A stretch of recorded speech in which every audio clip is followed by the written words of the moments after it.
जब से अफगानिस्तान में अमेरिकी सेनाओं ने अपने कदम वापस खींचे हैं, तब से पूरी दुनिया में युवाओं का ब्रेन वॉश करके उनको जिहाद के लिए प्रेरित करने की जो कथाएं हैं या जो साजिशें हैं, वो सामने आने की बात आई है। इसको लेकर भारतीय खुफिया एजेंसियां आईबी के साथ साथ सर्टिन भी सक्रिय हो गए हैं। और आपको बताएं कि जिस तरीके से आईसिस या युवा तालिबान में जाने के लिए दक्षिण भारत से लोग सक्रिय हुए थे, अब इन सब पर नजर रखी जा रही है ताकि वो किन्हीं गलत हाथों में ना फंस जाएं।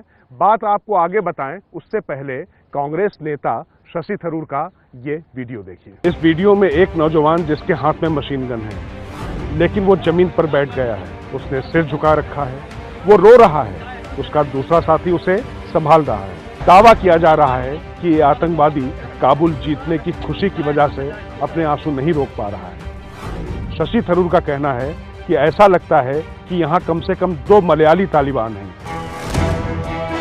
थरूर के इस ट्वीट के बाद और ट्वीट में समझी जाने वाली उनकी भाषा पर विवाद हो गया है। वैसे आपको बता दें कि केरल में मलयालम बोली जाती है और पिछले कुछ सालों में केरल समेत दक्षिण के कई राज्यों से 100 से ज्यादा युवाओं के सीमा पार कर आतंकवादी गतिविधियों में शामिल होने की खबरें हैं। तो राज की बात यह है कि ऐसे लोगों पर अब कड़ाई से नजर रखी जा रही है। साथ ही यह भी सुनिश्चित किया जा रहा है किसी भी निर्दोष को इस पूरे ऑपरेशन में ना फंसाया जा सके, इसलिए एक एक तस्दीक की जा रही है। आपको बता दें, ये सच्चाई है जिस तरीके की रिपोर्ट आईबी को मिली है कि जब तालिबान ने काबुल पर कब्जा किया तो उसके बाद तमाम वर्ग में जैसे खुशी की लहर देखी गई।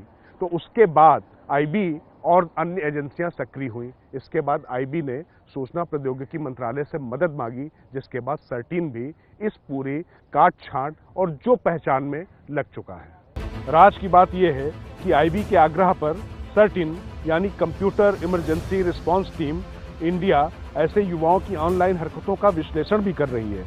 मसलन वो किस वेबसाइट पर जाते हैं, क्या पढ़ते हैं, सोशल मीडिया पर क्या लिखते हैं, कैसी तस्वीरें पोस्ट करते हैं, कितनी देर तक वो ऐसा करते हैं।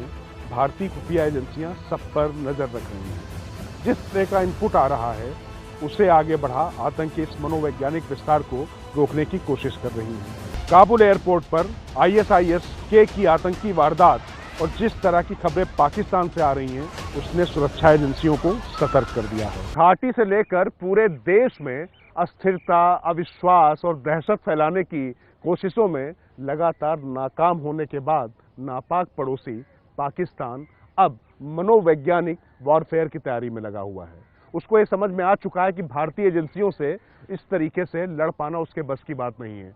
तो अब ये जो काबुल में हुआ है, उसके बाद उसने अपनी सक्रियता और ज्यादा बढ़ा दी है। इसकी भनक एजेंसियों को लग चुकी थी। अब वो इंटरनेट के जरिए युवाओं को गुमराह करके गजवा ये हिंद के लिए प्रेरित कर रहा है। और ये जानकारी मिलते ही एजेंसियां अब पूरी तरीके से सक्रिय हो गई हैं और एक एक चीज पर बारीक नजर रख रही हैं।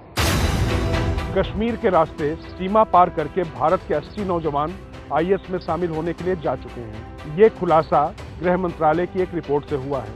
इस्लामिक स्टेट के मॉड्यूल में शामिल होने के लिए 16 युवाओं के खिलाफ नेशनल इन्वेस्टिगेशन एजेंसी की ओर से दायर की गई चार्जशीट में पहली बार 3 ऐसी घटनाओं का जिक्र किया गया है,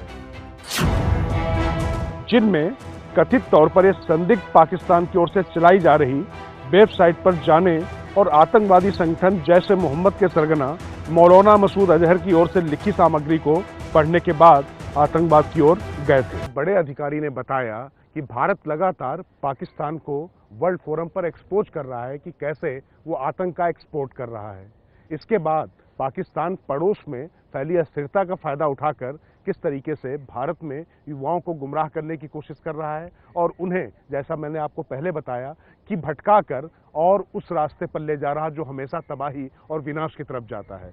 तो ऐसी परिस्थितियां ना पैदा हों, सीमा पर और अंदर सरकार चौकन्नी है, एजेंसी चौकस हैं, लेकिन युवाओं के दिमाग में कोई जहर ना भर सके, ये भी सुनिश्चित करना इस मनोवैज्ञानिक वारफेयर में सबसे ज्यादा महत्वपूर्ण है। इसको समझते हुए एजेंसियां सबसे ज्यादा ध्यान अभी इसी तरफ दे रही हैं।